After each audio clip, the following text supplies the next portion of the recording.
अस्सलामुअलैकुम, आप देख रहे हैं डायरेक्ट लाइन। मैं हूं जवेरिया ज़ैद। नाज़रीन, आज के प्रोग्राम में जिन 3 स्टोरीज़ को हम डिस्कस करने जा रहे हैं उनमें सबसे पहले हम बात करेंगे पाकिस्तान तहरीक इंसाफ की, जिन्होंने बानी पीटीआई से मुलाकात से मुज़ाकरात को मशरूत कर दिया है।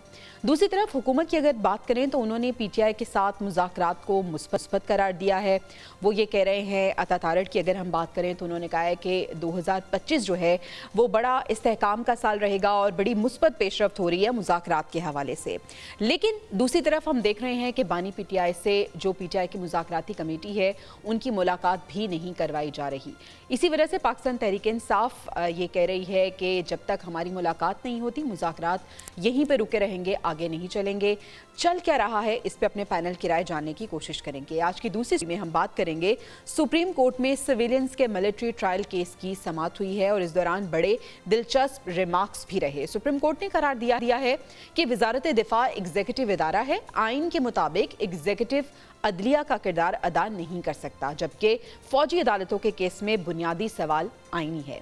इसको हम डिटेल से डिस्कस करेंगे, कानूनी पहलू भी इसका जानने की कोशिश करेंगे। और आज की तीसरी स्टोरी में हम बात करेंगे कीमतों में कमी के हवाले से। वज़ीर आज़म शहबाज शरीफ ने कुछ इक़दाम उठाए हैं, क्या इसके असरात आवाम तक पहुँचेंगे, क्या आवाम को रिलीफ मिलेगा या नहीं, इस सवाल का जवाब जानने की भी कोशिश करेंगे। आज के डिस्कशन के लिए मेरा पैनल मेरे साथ मौजूद है। अपने पैनल का मैं आपसे तारुफ करा देती हूँ। मोहम्मद आदिल साहब हमें ज्वाइन कर रहे हैं, सजाद मीर साहब भी आज के डिस्कशन का हिस्सा होंगे। इसके अलावा लीगल एक्सपर्ट हसन रजा पाशा साहब भी हमारे साथ मौजूद होंगे और हामिद अल मशरकी साहब भी आज के लिए हमें ज्वाइन करेंगे। गुफ्तगू का आगाज़ करते हैं। आदिल साहब, क्या चल रहा है? एक जानिब हुकूमत ये कह रही है कि जो पीटीआई के साथ मुज़ाकरात हैं वो बड़े खुशाइंद चल रहे हैं और 2025 जो है वो बड़ा सियासी इस्तेहकाम का साल होगा। दूसरी तरफ मुलाकात नहीं हो रही है मुज़ाकराती कमेटी की पीटीआई वालों की बानी पीटीआई से, और वो ये कह रहे हैं कि जब तक मुलाकात हमारी नहीं होती है हम समझेंगे कि हुकूमत इस मामले में संजीदा नहीं है। आखिर चल क्या रहा है ये? मुझे तो लगता है जैसे तहरीक इंसाफ एक मखमसे का शिकार है। एक तरफ वो बात जरिए अपने मसाइल का हल भी चाहते हैं, कमेटी भी बना दी है, और दूसरी तरफ वो ये चाहते हैं कि डील का तासुर जो है वो ना आए, ताकि उनकी जो मकबूलियत है या उनका वोटर है वो ये ना सोचे कि जैसे नवाज शरीफ ने डील की या बेनज़ीर जो है वो मुशर्रफ के साथ डील करके वापस आई थी, उस तरह का तासुर जो है वो इमरान खान के हवाले से भी जो है वो है। तो एक तरफ वो तासुर ज़ाहिर करने की कोशिश कर रहे हैं और दूसरी तरफ जो है वो तमाम फ़वाइद जो है बातचीत के ज़रिए हासिल करने की भी कोशिश कर रहे हैं। आज भी जो मुज़ाकराती टीम है, एक तरफ वो कहते हैं कि जी हमें इजाज़त नहीं मिली, और दूसरी तरफ जेल हुकाम कहते हैं कि वो जो है मुज़ाकराती टीम आई ही नहीं, जिससे तो मुलाकात कैसे हो पाती। और दूसरा जो तहरीक इंसाफ की एक कोशिश है, जो बार बार उनकी ख्वाहिश वो जाहिर करने की उसने की भी है कि ऐसे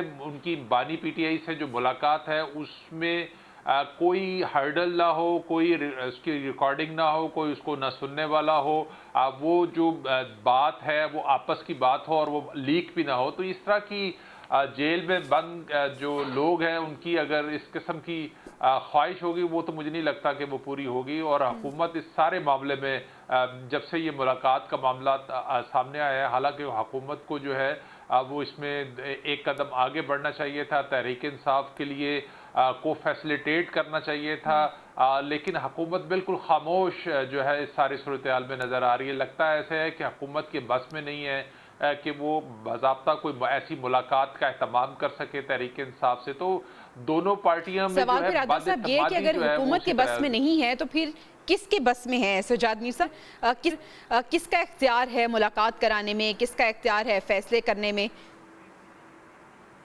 लेकिन जी खेल खेला जा रहा है, दोनों को मजा आ रहा है और अच्छा है। वो प्रेस कॉन्फ्रेंस करते हैं, सब लोग बैठते हैं, सब लोग बयान तक देते हैं।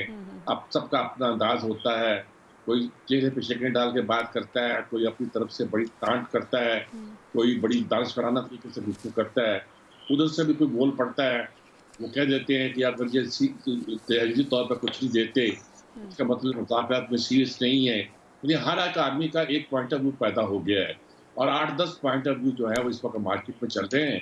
लोग भी इंजॉय कर रहे हैं, हम भी इंजॉय कर रहे हैं। लगता है कि इसका अंजाम कोई अच्छा ज़्यादा नजर नहीं आता। जब हुकूमत कहती है कि 25th में, हुकूमत का कोई बंदा कहता है कि 25th का साल है ये एक पॉजिटिव साल है। वो इस लिहाज से कहते हैं कि कम से कम इस साल मुज़ाकरात तो शुरू हुए। वो शख्स जो कहता था कि मैं चोरों डाकुओं से बात नहीं करता, जो कहता था कि मैं पार्लियामेंट को मानता नहीं, जो कहता था मुझे हुकूमत को मानता नहीं, अगर मुझे बात करनी है तो उनसे करनी है जिनके पास इक़्तिदार है। तो वो कम सजाद से मियां कम साहब, इक़्तिदार के इसी आगे को हुकूमत अपनी जीत तो नहीं समझ रही? वो अपनी जीत नहीं समझ रही, खेल खेल रही है वो भी। अच्छा। पीटीआई वाले जो है ना वो हाँ। बिल्कुल ठीक है, तज़ब्ज़ुब का शिकार है। उनको समझ नहीं आ रहा कि एक तरफ से वो उनको दावत मिल रही है, उनको होप नज़र आती है कि शायद इसके ज़रिए से इमरान खान को कुछ सहूलतें मिल जाएँ। दूसरी तरफ उनको डर लगा हुआ है कि हमें डॉज किया जा रहा है। वो इस तज़ब्ज़ुब का शिकार है और हुकूमत इस तज़ब्ज़ुब का शिकार है कि पता नहीं हम पर कोई इंटरनेशनल प्रेशर आ जाए।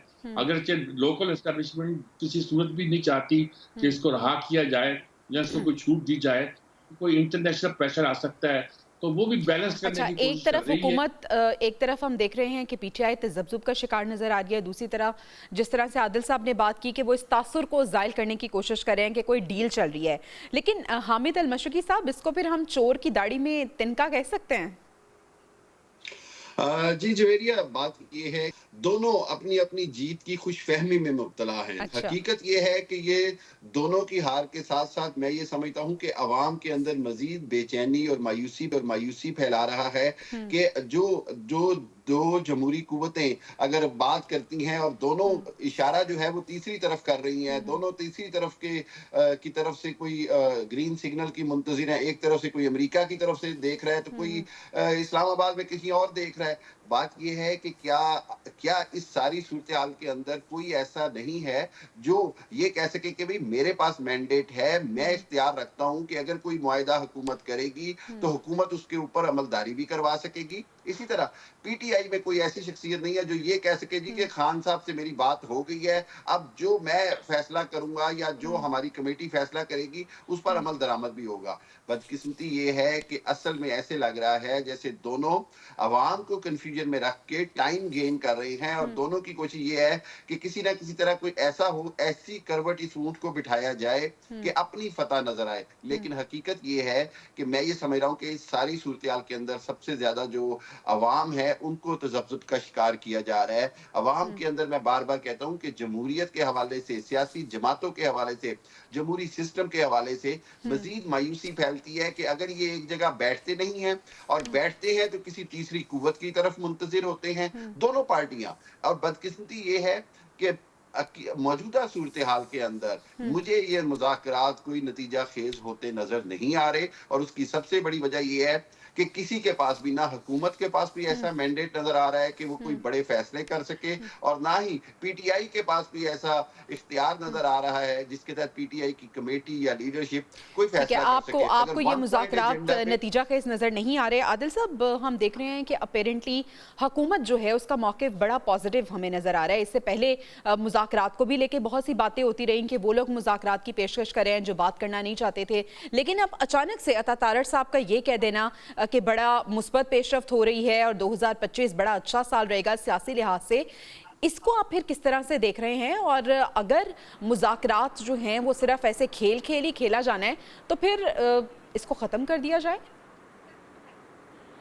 देखिए, इस हुकूमत की एक बड़ी कामयाबी तो ये है कि वो पार्टी जो उनको मानने के लिए तैयार नहीं थी उसने उनको मान लिया है। हुकूमत की इसको कामयाबी कहा जा सकता है। दूसरी चीज़ ये है कि हुकूमत ने एंगेज किया है तहरीक इंसाफ को। अब इस बातचीत का कोई मतलब, कोई फ़ायदा निकले ना निकले, लेकिन हुकूमत की तरफ से एक एफर्ट नज़र आ रही है जो है कि वो कोशिश कर रही है कि मामला स्मूथ हो जाए, जो पॉलिटिकल अदम इस्तेहकाम है उसमें बेहतरी आए, क्योंकि अब पाकिस्तान की मईशत के मामला जुड़े हैं इस अदम इस्तेहकाम के साथ। और जब पाकिस्तान किसी और मुल्क से बात करता है तो फिर वहाँ से भी इस किस्म के जो है वो क्वेश्चंस होते हैं कि आपके मुल्क के अंदर जो है वो अदम इस्तेहकाम ही नहीं इतना है कि वहाँ पर इन्वेस्टमेंट कौन करेगा। तो अच्छा, अगर हम दोनों तरफ से देखें, अगर हम हुकूमत की तरफ से देखें तो पीटीआई ये कह रही है कि हमारी मुलाकात करा दें, हुकूमत मुलाकात करा दे। पीटीआई ये कह रही है, हुकूमत पीटीआई को कह रही है कि आप जो भी आपका चार्टर ऑफ डिमांड है वो आप तहरीरी तौर पर पेश कर दें, पीटीआई वो पेश कर दे। एक जानिब दोनों कह रहे हैं हम संजीदे और दूसरी जानिब दोनों की संजीदगी नजर नहीं आ रही। बिल्कुल ऐसी ही बात है। इसमें जो सबसे इम्पोर्टेंट चीज़ है वो है इमरान खान का रवैया।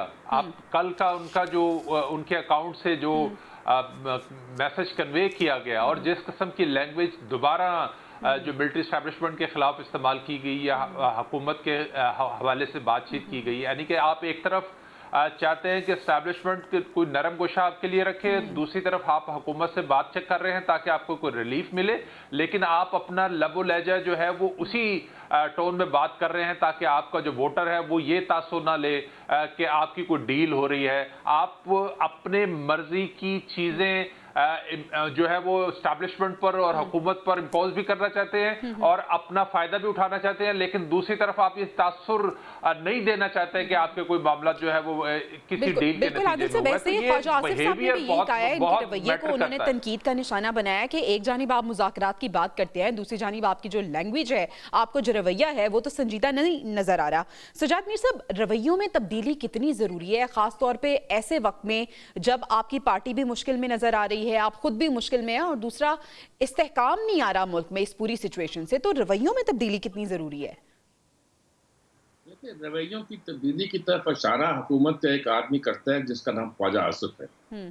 और ख्वाजा आसिफ जो है ये बड़े सीरियस पॉलिटिशियन है, कोई बच्चे नहीं है और ये कोई कल के पॉलिटिशियन नहीं है। इनके बाप भी पॉलिटिक्स में बड़े टॉप पे थे और ये उनके रवैये की उन्होंने जावला का साथ दिया। हालांकि हो सकता है कि जिस जमाने में साथ दिया वो उस जमाने में एक जमहूरी कुव्वतों के लिए लाजमी हो गया हो। वो बड़े साफ लफ्जों में कहते हैं, उन्हें कहते हैं ये 15 दिन के अंदर क्या तमाशा हो गया कि ये मुज़ाकरात के लिए तैयार हो गया, क्या क़यामत आ गई है। इमरान खान को कुछ नजर आया कि शायद उसके कुछ रियायत मिल सकती है, तो मुज़ाकरात के लिए तैयार हुआ। फिर उसको तज़ब्ज़ुब एक कशमकश पैदा हुई अंदर कि मैं तैयार तो हो गया हूँ, लेकिन मुझे कहीं डॉज तो नहीं किया जा रहा, मेरे साथ फ्रॉड तो नहीं हो रहा, मुझे फंसाया तो नहीं जा रहा। और इसी कैफियत में उसने अपनी सारी टीम को रखा हुआ है। कभी टीम कुछ सोचती है, कभी कुछ सोचती है। टीम का एक बंदा उसके इमरान खान के एक पहलू पे बात करता है, दूसरा दूसरे पहलू पे बात करता है। ठीक है कि इख्तियारात जो है वो टीम के पास नहीं है, इमरान के पास है, या इख्तियारात जो है हुकूमत के पास नहीं है, एस्टेब्लिशमेंट के पास है, लेकिन ये तो मुल्कों में होता है। कोई भी बात करने वाला बात करने में इंडिपेंडेंट नहीं होता, लेकिन एक फॉर्मेट होता है जिसके अंदर रह के उससे बात भी करनी पड़ती है, बात को आगे भी बढ़ाना पड़ता है और लेके चलना पड़ता है। यहाँ कुछ है ही नहीं, हर एक अपनी कन्फ्यूजन का शिकार है, हर एक अपने तसब्बुब का शिकार है, हर एक अपने ही फायदे के बारे में एक ऐसे नक्शे को बनाए बैठा है जिसमें उसे डर है कि उसे ट्रैप भी किया जा सकता है। यानी बातचीत के लिए मेज पे तो आगे हैं, लेकिन क्लैरिटी दोनों जानिब से नजर नहीं आ रही। हामिद साहब, जिस तरह से आप बात कर रहे थे कि मुज़ाकरात बेनतीजा आपको नजर आ रहे हैं, अगर मुज़ाकरात बेनतीजा रहते हैं तो फिर पाकिस्तान तहरीक इंसाफ के पास तो सिविल नाफरमानी की तहरीक है, उन्होंने कहा था कि हम कॉल देंगे, वो ऑप्शन मौजूद है। क्या हुकूमत उससे डरेगी? और अगर पीटीआई के पास ये ऑप्शन है तो अगर मुज़ाकरात बेनतीजा रहते हैं तो हुकूमत के पास क्या ऑप्शन होगा? देखिए जवेरिया, मैं समझता हूँ कि सिविल नाफरमानी कोई ऐसी ऑप्शन नहीं है जिसको पीटीआई कोई बड़ी कामयाबी से एक्सरसाइज कर सकती है। अगर आप पाकिस्तान की तारीख देखें और पाकिस्तान के हालात देखें, मेरा नहीं ख्याल कि पीटीआई को भी अंदाजा है और मेरा नहीं ख्याल कि उसमें कोई पीटीआई को कामयाबी मिल सकती है, बल्कि पीटीआई को बेहतर तरीका ये है कि अपना पॉजिटिव पॉलिटिक्स करे, अपने मुतालबात के हवाले से जो जायज मुतालबात है और जो अदालती जंग है उसको अदालती अंदाज में लड़े। असल में मेरा ज़ाती ख्याल ये है कि पीटीआई जो मिक्सअप कर रही है अदालती मामलात को और अपने मुतालबात को, सारा कुछ हुकूमत से मनवाना चाह रही है, शायद इस तरह इतनी आसानी से मुमकिन ना हो। दूसरी जानिब आप जो हुकूमत के पास ऑप्शंस की बात है, तो देखिए हुकूमत ने तो 26 नवंबर को भी जो करके दिखा दिया, हुकूमत ने एक वाज़ेह पैगाम दे दिया कि जी इस्लामाबाद पर किसी तरह की चढ़ाई बर्दाश्त नहीं की जाएगी, इस्लामाबाद को सिक्योर करना उनको आ गया है, उनको पता है। तो हुकूमत तो उससे पहले 2-2.5 साल से निपट रही है। असल में जो बात है वो ये है कि सारे की कीमत कौम चुका रही है। पॉलिटिकल स्टेबिलिटी ना आने की वजह से इकोनॉमिकल स्टेबिलिटी नहीं आ रही है, मुआशी इस्तेहकाम दूर जा रहा है और ये जो अदादो शुमार हैं ये हमें कोई फायदा नहीं दे रहे। अगर निचली सतह के ऊपर गरीब आदमी को कोई फायदा नहीं हो रहा, तो पॉलिटिकल स्टेबिलिटी लाना जो है वो हुकूमत की जिम्मेदारी है और उसके लिए हुकूमत, मेरा ख्याल ये है कि चाहती है कि किसी न किसी अंदाज में पीटीआई से मुज़ाकरात को कामयाबी की तरफ लाया जाए। लेकिन अगेन अगर पीटीआई के एजेंडे में सिर्फ एक ही शर्त है कि खान साहब की रिहाई के बगैर मुज़ाकरात को कामयाब नहीं गिना जाएगा, तो फिर बदकिस्मती से मुज़ाकरात अच्छा, कामयाब नहीं हो सकते अपेरेंटली और आदिल वहीं साहब पे ये भी वापस कहा आ जा रहा है कि हम पहले मरहले में ये नहीं चाह रहे कि इमरान खान की रिहाई हो, पहले जो दूसरे सियासी असीरान है उनकी रिहाई हो, मतलब कोई तो पॉजिटिव स्टेप हो ना जो हुकूमत की जानिब से उठाया जाए। लेकिन हुकूमत उसी के लिए कह रही है कि भाई तहरीरी तौर पर आप अपनी डिमांड्स को रख दें, उसके बाद हम देखेंगे कि क्या चलेगा। ऐसा तो नहीं है आदिल साहब के पाकिस्तान तहरीक इंसाफ शर्मिंदगी से बचने के लिए, जैसे उन्होंने 26 नवंबर को हमने देखा जो नतीजा निकला, उसके बाद हमने देखा कि ये जो सिविल नाफरमानी की तहरीक थी वो भी कोई इतनी पॉजिटिव नहीं गई, तो इससे बचने के लिए उन्होंने कहा चलो मुज़ाकरात के लिए हम आगे बढ़ जाते हैं और उसके बाद हम चुप रहेंगे और आहिस्ता आहिस्ता अपने उसी रवैये उसी रविश की तरफ चलेंगे जो हमारा है। देखिए, पाकिस्तान की सियासत तो यही कहती है कि अगर आपने स्पेस लेनी है तो बातचीत तो करनी पड़ेगी, चाहे आप और वो यकीनी तौर पर इस्टेब्लिशमेंट ही उसमें रोल प्ले करती है। लेकिन इस बार जो इस्टेब्लिशमेंट का रवैया है या इस्टेब्लिशमेंट की तरफ से जो मैसेज हम बार बार देख रहे हैं कि इस तरह की बातचीत का कोई फ़ायदा नहीं होगा जब तक तहरीक इंसाफ अपने रवैये को दुरुस्त नहीं करेगी, जब तक अपनी तरफ से जो उसने किया है उस पर शर्मिंदगी का इजहार नहीं करेगी, उस पर माफ़ी नहीं मांगेगी। तो जो डिमांड इस्टेब्लिशमेंट की तरफ से की जा रही है, तहरीक इंसाफ या बानी पीटीआई उसको अपनी तौहीन कंसीडर समझते हैं। वो ये समझते हैं कि वो सरेंडर नहीं करेंगे अगर उन्होंने माफी मांग ली या उन्होंने अपनी। लेकिन आदिल साहब सवाल ये भी है कि आपको लगता है कि इस्टेब्लिशमेंट को एतमाद में लिया हुआ है? राना सनाउल्लाह साहब ने इशारा भी दिया था कि इस्टेब्लिशमेंट को एतमाद में लिया हुआ है हमने। देखिए, जब हुकूमत को आशीर्वाद हासिल है इस्टेब्लिशमेंट की और जितने भी मामलात हुकूमत के चल रहे हैं वो उनकी मर्जी और मंशा के बगैर तो नहीं चल रहे हैं। यानी कि अगर पीपल्स पार्टी भी सपोर्ट कर रही है तो उनको सपोर्ट के लिए मजबूर किया गया है कि तमाम तहफ़्फ़ुज़ात के बावजूद वो हुकूमत की तमाम फैसलों को इंडोर्स कर रही है। तो ये एक सपोर्ट है ना हुकूमत के पास। तो हुकूमत भी कोई ऐसा काम नहीं करना चाहती जो जिसकी वजह से इस्टेब्लिशमेंट के साथ उनके मामलात खराब हो। इस बातचीत में भी किसी ना किसी लेवल के ऊपर ये बात तय हुई होगी कि आप उनको एंगेज करें, उनसे पूछें, उनसे बातचीत को आगे लेके चलें। हो सकता है कि किसी एक स्टेज के ऊपर जो है वो मामले में कोई पेशरफ्त हो जाए, जुडिशल कमीशन बनने में कोई ऐसा जिसे कह सकता है कोई मुश्किल हो सकती है, बन भी सकता है अगर हुकूमत और लेकिन ये सब तो इस तरह से होगा ना, ये सब तो ऐसे मुमकिन हो सकता है कि ये जो डेडलॉक है ये ख़त्म हो। सजाद मीर साहब, आपको क्या लगता है कि जो मुतालिबात हैं तहरीरी तौर पे पाकिस्तान तहरीक इंसाफ क्यों नहीं पेश कर रही? किस चीज़ का डर है उन्हें? वो असल में कमिट नहीं करना चाहते। अच्छा, वो मैं कहते हैं जिसको ज़ब्ज़ुब का लफ्ज़ इस्तेमाल कर रहे हैं, हम सब भी शायद कर रहे हैं।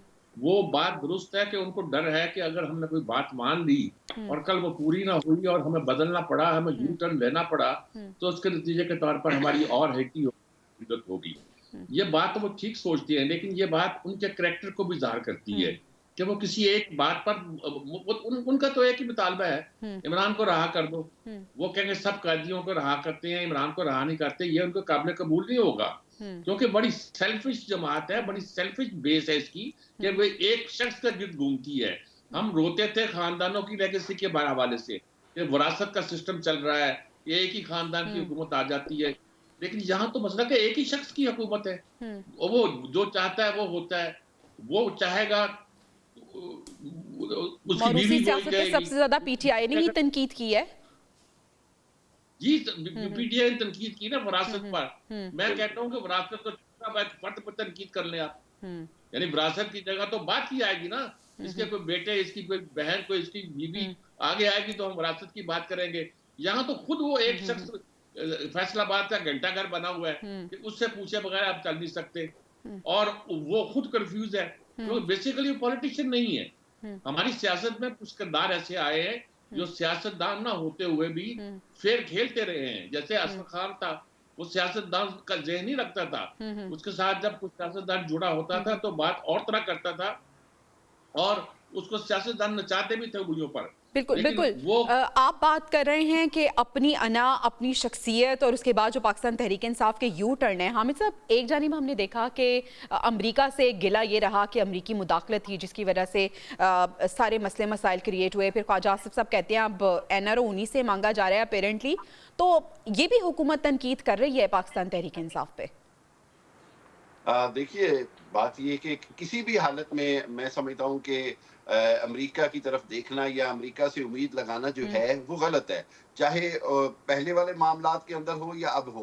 क्यों पाकिस्तान के अंदर देखिए, बात ये है कि एक खुद मुख्तार जमहूरी मुल्क के अंदर कोई भी ताकत, चाहे वो अमेरिका हो, चाइना हो, कोई भी हो, मैं नहीं समझता कि उसको ये इख्तियार है कि वो मुल्क के अंदर ये फैसले करे कि कौन हुक्मरान रहेगा, कौन नहीं रहेगा, कौन जेल में रहेगा, कौन जेल से बाहर आएगा, किसको आपने इक़्तिदार देना है, किसको नहीं देना। ये बदकिस्मती के अलावा तो कुछ नहीं है। हकीकत ये है कि इसको अवामी सतह पर पजीराई नहीं मिल सकती है कि अवाम के अंदर मासिवा इस चीज के एक मायूसी या कॉम्प्लेक्स फैलाया जाए कि पाकिस्तान के अंदर जो फैसले हैं वो कहीं और से होने हैं। देखिए, होते रहे हैं, माजी में होता रहा है, बहुत कुछ हुआ है, लेकिन कहीं ना कहीं तो हमें कौमी खुददारी का सबूत देना चाहिए। मैं इसको समझता हूँ कि बहरहाल अवाम की तरफ से इसको पजीराई नहीं मिलेगी। पीटीआई जितना मर्जी इसको जिस मर्जी अंदाज से देखे, लेकिन वहीं पर हकीकत एक ये है कि पीटीआई मुकम्मल तौर पर ये बात समझ रही है ठीक कि है, यानी इस टॉपिक का जो अगर हम क्रक्स कहें या हासिल गुफ्तगू कहें तो वो ये है कि हमें ऐसा लग रहा था कि दोनों पार्टीज जो हैं वो मुज़ाकरात की टेबल पे आई हैं तो चीज़ें कुछ क्लियर होंगी, लेकिन ये कहना गलत नहीं होगा कि इससे तो मज़ीद एम्बिग्विटी जो है वो क्रिएट हो गई है। नाज़रीन, अभी हमें ब्रेक पे जाना है। ब्रेक से जब हम वापस आएंगे तो हम बात करेंगे आज होने वाली अहम समात और उसमें होने वाले रिमार्क्स की। Stay with us.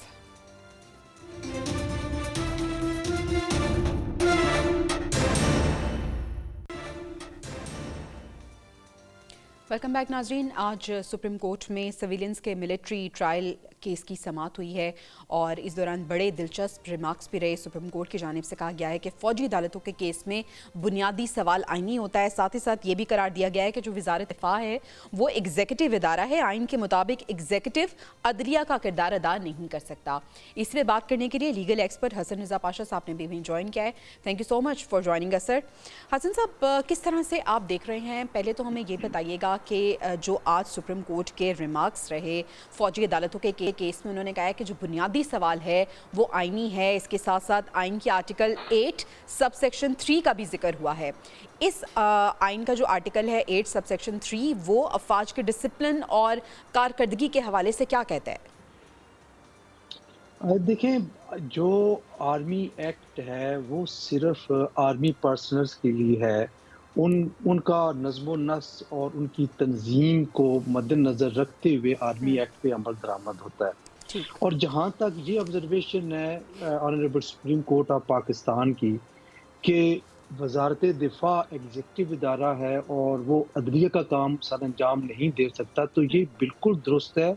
ये ऑब्जर्वेशन तो है, लेकिन ये आइन में बता दिया गया है। और आपको याद होगा कि जब आइन बना 1973 का, तो उस वक्त ये कहा गया था कि अदलिया और इंतज़ामिया को अलग रखा जाएगा और एक सनसेट क्लास थी, गालबन वो पहले 10 साल या 15 साल के लिए, कि उसके बाद इलादा हो जाएगा। उसके बावजूद वो ना किया गया, तो फिर आके 25 साल पहले की बात है कि फिर अदलिया और इंतज़ामिया को इलादा कर दिया गया और तमाम जो अदालती अमूर हैं वो अदलिया के इदारे को हवाले कर दिए गए और इंतज़ामिया के पास कोई अदालती इख्तियार नहीं रहा, और ये सिलसिला अब तक चला आ रहा है। तो ये मैं समझता हूँ कि ये जो observation supreme court of Pakistan ने दी है, ये आइन को मद्देनज़र रखते हुए ये दिया, कोई ऐसी गलत बात नहीं की जिससे ये एम्फेसिस लिया जाए कि शायद इन्होंने जो है वो आर्मी एक्ट को की कुछ दफ़ात को बाईपास किया है। ऐसी कोई बात नहीं। तो पाशा साहब, क्या अभी भी ये सवाल अपनी जगह बरकरार है कि सिविलियंस का जो है वो मिलिट्री कोर्ट में ट्रायल हो सकता है, नहीं हो सकता? अभी भी कंफ्यूजन है इसमें? देखिए, आपको याद होगा कि 21वीं तरमीम जब हुई तो उसमें 1 साल के लिए सनसेट क्लास डाली गई कि सिविलियंस का ट्रायल मिलिट्री कोर्ट में हो सकता है। और फिर जब 1 साल मुकम्मल होने के बाद वो ट्रायल कंप्लीट नहीं हुए तो दोबारा 1 साल की एक्सटेंशन दी गई। तो अगर उस वक्त ट्रायल के लिए आईनी तरमीम करनी पड़ी तो अब बगैर आईनी तरमीम के किस तरीके से मिलिट्री कोर्ट्स फंक्शनल हो सकती है to the extent of civilian. और पाकिस्तान बार काउंसिल जिसको मैं रिप्रेजेंट कर रहा हूँ और supreme court bar association day 1 से इनका मौक़िफ़ ये है कि सिविलियंस का ट्रायल मिलिट्री कोर्ट्स में नहीं हो सकता। अच्छा, ठीक है। आदिल साहब, आज सुप्रीम कोर्ट के जो रिमार्क्स रहे हैं, किस तरह से आप इसको देख रहे हैं? बार बार ये कहा गया है कि जो वजारत दिफा है वो एग्जेक्टिव इदारा है, वो अदलिया का किरदार अदा नहीं कर सकता। किस तरह से देख रहे हैं आज के रिमार्क्स को आप? देखिए, ये अभी चूँकि जस्टिस बंदोखेल के रिमार्क्स हैं और रिमार्क्स समाअत के दौरान आते हैं, लेकिन समटाइम हमने देखा कि वो फैसलों में उस तरह से चीज़ें जो हैं वो रिफ्लेक्ट नहीं करती। बहुत सारे रिमार्क्स उस वक्त तो हेडलाइंस बन जाते हैं, लेकिन जब फैसले आते हैं तो फैसले बिल्कुल कतई तौर पर मुख्तलिफ होते हैं। तो इस अभी एक चूँकि भी ख्वाजा हारिस के दलाइल चल रहे हैं, अदालत उनके दलाइल से मुतमिन हो पाएगी नहीं हो पाएगी, लेकिन ये बात तो तय है कि जो इस केस का फैसला है वो बड़ा इम्पैक्ट जो है वो आने वाले सियासी मंजरनामे में डालेगा। और यकीनी तौर पर एक जो फैसले रुके हुए थे वो कि वो ये सुप्रीम कोर्ट आला तरीन अदलिया है और उसके फैसलों का बड़ा इम्पैक्ट होता है। और जो फौजी अदालतों के जो फैसले हैं वो एक कानूनी प्रोसेस है, ज़रूर है। जैसे वो अभी फैसले सुनाए गए हैं कुछ लोगों के ख़िलाफ़ जो तहरीक इंसाफ के थे, अब उनका मामला हाई कोर्ट में आएगा और वो एक कानून जो रूटीन का आपका कानूनी प्रोसेस है उसमें वो जाएगा। लेकिन सुप्रीम कोर्ट ऑफ पाकिस्तान को एक अच्छी बात यह है कि उन्होंने कल भी आज भी जो है वो बाकी सारे केसेस जो है वो नहीं सुने, सिर्फ फौजी अदालतों का मामला सुना। कल भी यही जो है वो तरीका अपनाया जाएगा। तो अब सुप्रीम कोर्ट को इस फैसले का फैसला जल्द करना चाहिए ताकि किसी सिविलियन के साथ नाइंसाफ़ी ना हो सके। और लेकिन अगर फैसला फौजी अदालतों के हक में आ गया तो यकीनी तौर पर इसकी पॉलिटिकल जो है इम्पैक्ट है। आज तहरीक इंसाफ इस सूरत हाल का शिकार है, आने वाले दिनों में कोई और पॉलिटिकल पार्टी जो है वो इस सारी बड़े दूर नताइज इसके मुरतब होंगे। अच्छा सजाद साहब, बड़ा इंटरेस्टिंग आज रिमार्क्स भी रहे।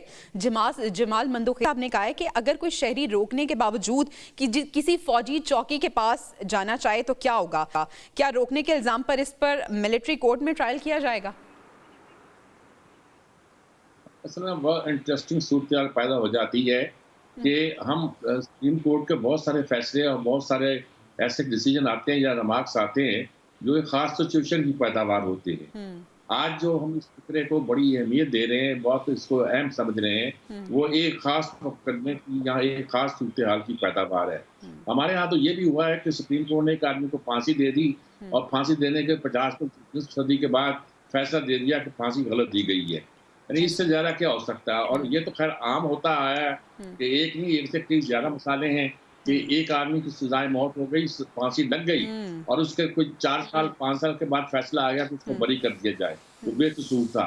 मैं उसके बारे में कोई कमेंट नहीं करना चाहता, लेकिन इसके हवाले से खास तौर पर कि इस फैसले को एक खास कॉन्टेक्स्ट में रख के देखा जा रहा है कि अगर ये फैसला यूँ आ गया तो खास तौर पर जो इमरान खान के मुकदमात है और जो खास तौर पर इस वक्त वो मुकदमा चल रहे हैं जो 9 मई के हवाले से हैं, उस वक्त सिविलियन का मुकदमे का कहाँ लड़ा जाएगा? ज़ाहिर है कि एक तासुर यही है कि सिविलियन कोर्ट ही में लड़ना चाहिए, कि सिविलियन का मुकदमा यही फैसला होना चाहिए। अच्छा, अब सवाल ये है कि उन बेचारे फौजियों का क्या कसूर है? ठीक है, उनकी डिसिप्लिन का मामला है। डिसिप्लिन के मामले में आप ऐसी सजा तो नहीं दे सकते जिस सजा का ताल्लुक उनकी जिंदगियों में पड़े।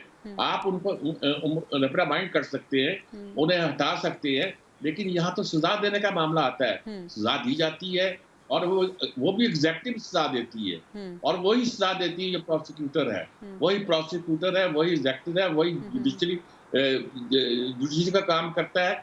इस तरह आर्गुमेंट्स एक नहीं कई दिए जा सकते हैं और हर तरफ से दिए जा सकते हैं और इन आर्गुमेंट्स का आजकल हम मजा ही उठाते हैं और कुछ नहीं है। अब हमारी आईनी कोर्ट्स बने हुए हैं, हो सकता है कल एक फैसला आए कि आईनी बेंच होने का कुछ जवाब नहीं है और ये ऐसे ही है, कुछ भी आ सकता है। सजाद साहब, पाशा साहब ये बताइए, जिस तरह से आदिल साहब भी बात कर रहे थे कि अगर फौजी अदालत के हक में फैसला आ जाता है तो इसके बड़े दूरस नताइज मुरतब होंगे। आज अगर PTI जो है वो इस जगह पे मौजूद है तो कल कोई और पार्टी भी हो सकती है, बड़े दूरस नताइज होंगे फिर इसके। बिल्कुल बात आपकी दुरुस्त है कि जब हम अपोज़िशन में होते हैं, हुँ, तो फिर शद्दो-मत के साथ ये बात करते हैं कि मिलिट्री कोर्ट्स नहीं होने चाहिए और सिविलियंस हुँ, का ट्रायल मिलिट्री कोर्ट्स में नहीं होना चाहिए।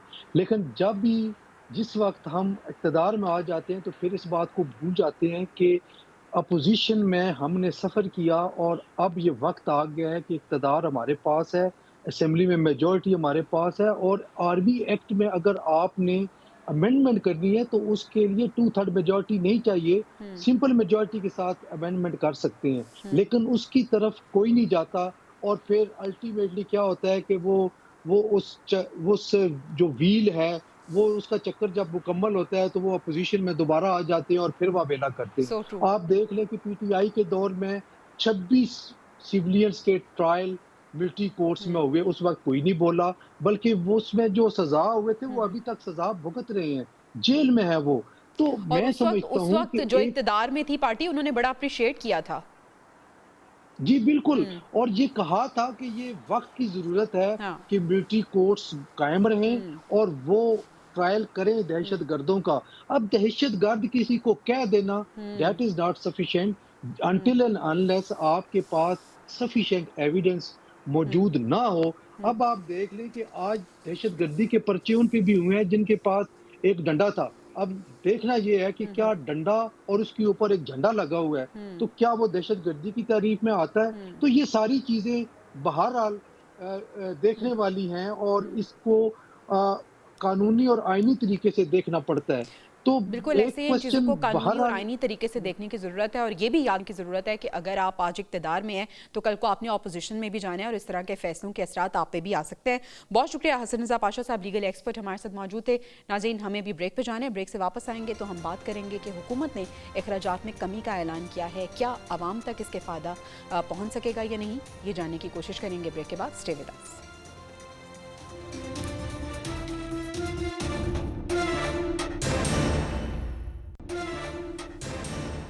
वेलकम बैक नाज़रीन, हुकूमत ने अखराजात में कमी के इकदाम किए हैं और मौशी अशारिये भी हुकूमत के बकौल बेहतर हो रहे हैं। वफाकी वज़ीर ख़जाना मोहम्मद औरंगज़ेब साहब ये कह रहे हैं कि राइट साइजिंग की जा रही है, खाली आसामियों को 60% तक ख़त्म कर दिया गया है और 1.5 लाख खाली आसामियों को अब तक ख़त्म कर दिया गया है। आदिल साहब, अब सवाल ये है कि अगर मईशत संभल रही है, मौशी आशारिये बेहतर हो रहे हैं, तो क्या आवाम को नौकरियां मिलेंगी? क्या महंगाई में कमी आएगी? क्या इसके समरात आवाम तक पहुंचेंगे? आवाम भी रिलीफ की तवक्को रखे? देखिए, आवाम तो बेचारी तवक्को ही रख सकती है, मिलता तो उसे कुछ नहीं है। अभी तक जितने माशी एशारिये तो बेहतर हुए हैं, लेकिन असल चीज़ यह है कि क्या उसका फ़ायदा या उसका बेनिफिट जो है वो आवाम तक पहुंचा है या नहीं पहुंचा है। जो हम ये हुकूमत की तरफ से ये दावा किया जा रहा है कि जो इन्फ्लेशन का फिगर है वो बहुत नीचे आ गया है, लेकिन मार्केट के अंदर आवाम को चीज़ें उसी तरह महंगी दस्तयाब हैं, बिजली के बिल उसी तरह जो है वो बड़े ऊपर उनके देने पड़ रहे हैं। तो बाकी भी सूरत हाल इसी तरह से है कि हुकूमत एक तरफ क्लेम ज़रूर कर रही है, स्टॉक मार्केट जो है वो रिकॉर्ड कायम करने से आवाम को कोई फ़ायदा नहीं होगा जब तक कि हुकूमत ऐसी पॉलिसीज़ ना बनाए कि आवाम को रिलीफ मिल सके। टैक्स आप किन से लेते हैं? टैक्स आप उन सैलरी पर्सन से लेते हैं चूँकि वो शिकंजे में फंसे हुए हैं, वही बार बार जो है वो मुख्तलिफ तरीक़ों से टैक्स उन्हीं से निचोड़ा जाता है। तो बात ये है कि हुकूमत ने जो वादा किया था कि वो जो इदारे जो ब्लीडिंग कर रहे थे, वो इदारों के ऊपर वो पॉलिटिकल विल नहीं दिखा सकी क्योंकि हुकूमत कमज़ोर है। उसके इत्तेहादी पीपल्स पार्टी जो है वो नहीं मानने को तैयार है, इसलिए ना PIA का कोई फैसला हो सका, ना स्टील बिल का कोई फैसला हो सका। और इस तरह के कितने सफ़ेद हाथी हैं जो हर साल जो है जिनके ऊपर अरबों रुपए खर्च कर रहा है। वही अगर इन इदारों के हवाले से कोई हुकूमत फैसला करे तो अभी आवाम को जो है वो रिलीफ मिल सकता है, लेकिन अभी तक जो तो अवामी मईशत है वो हुकूमत के वहीं की दावे वहीं खड़ी हुई है जहां पे पहले थी, लेकिन सियासी मईशत जो है वो बहुत बेहतरी की जानिब गामज़न है। ये कहना क्या दुरुस्त होगा कि हुकूमत अभी तक खुद स्टेबल नहीं हो सकी तो वो फिर मईशत को कैसे स्टेबल करेगी, वो मईशत जो अवामी मईशत है?